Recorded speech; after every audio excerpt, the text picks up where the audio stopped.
In September 2014, a 3-year-old boy vanished from his foster grandmother's backyard in the small town of Kendal, Australia. His disappearance sparked one of the largest searches in Australia's history, with everyone wondering what had happened to the little boy in the Spider-Man costume.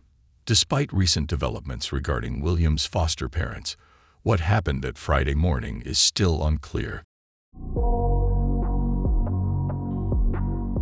The situation surrounding William's adoption is complicated.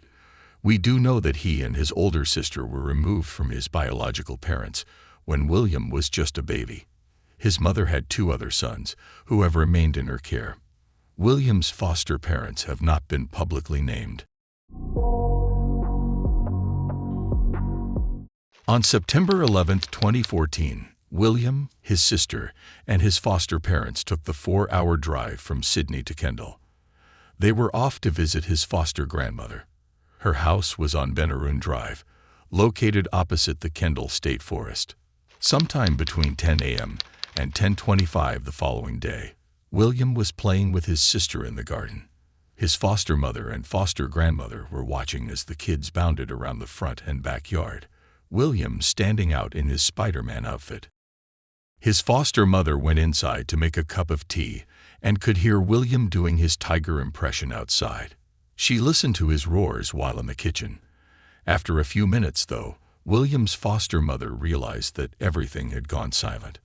She couldn't hear William, and it seemed like not a single thing was making a sound outside, no birds chirping.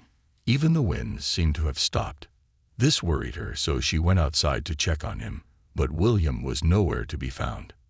His foster mother searched the home and the yard, and soon William's foster father arrived at the home. He was alerted to what was going on and set off down the street to help in the search and ask neighbors if they had seen William. At 10:56 a.m., authorities were called. The New South Wales police were prompt in their response. Knowing that it was of the utmost importance to find such a young child as soon as possible, detectives arrived at the house 10 minutes after the call was made.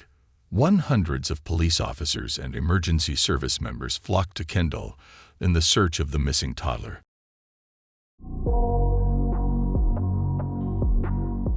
Over 200 volunteers descended on Kendal to search for William that night. Motorcycles and helicopters scoured the back roads and forestry, looking for any glimpse that young William had accidentally run away. But while that was a possibility, the Sex Crimes Squad from Strike Force also became involved early on in the investigation. Police divers also searched the local waterways and lakes. Every house in the surrounding area was searched several times, and canines were brought in to try and track William's scent. Unfortunately, they were only able to detect William in the backyard. It was as if he had vanished. The State Crime Command sent in specially trained investigators who were experienced in investigating unexplained disappearances of young children. They worked alongside the police in the search. Friday turned to Saturday, and soon 5 days had passed with no significant leads until they started to look into 2 cars that had been sighted on the morning that William disappeared by William's foster mother. The cars were described as a white station wagon and an older gray sedan. They had been parked between 2 driveways on an acre of vacant land. Both drivers' windows were down, possibly indicating the drivers had been talking to each other, and neither vehicle was recognized by the locals. These cars were suspicious for 2 reasons, the first being that no one in this tight-knit community recognized them, and the second being that there was seemingly no reason for them to be parked where they were around the time that William vanished. Had they been visiting family or friends in the area, someone would have come forward about who the cars belonged to.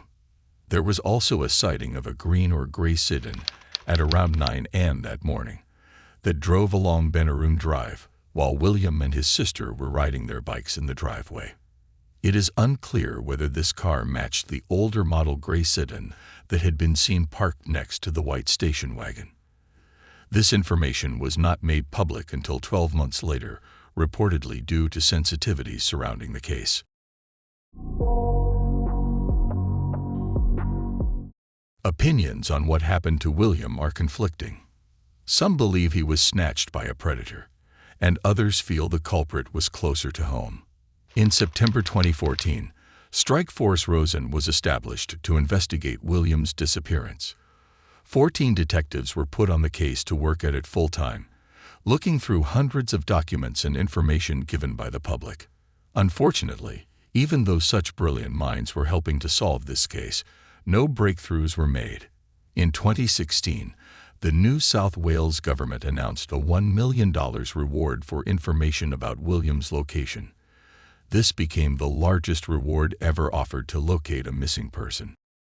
2 years later, it seemed police were acting on new information when they launched a large-scale forensic search in the bushland surrounding Kendall.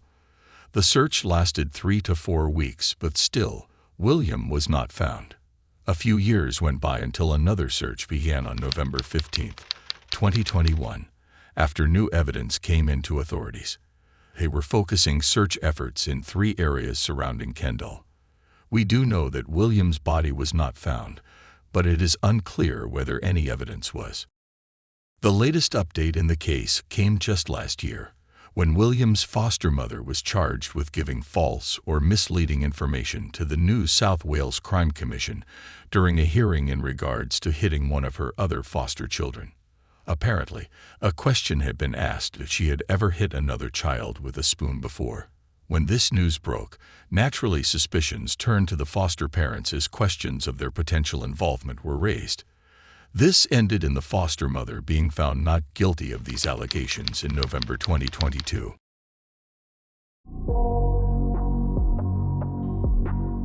So, what really happened to little William Tyrell?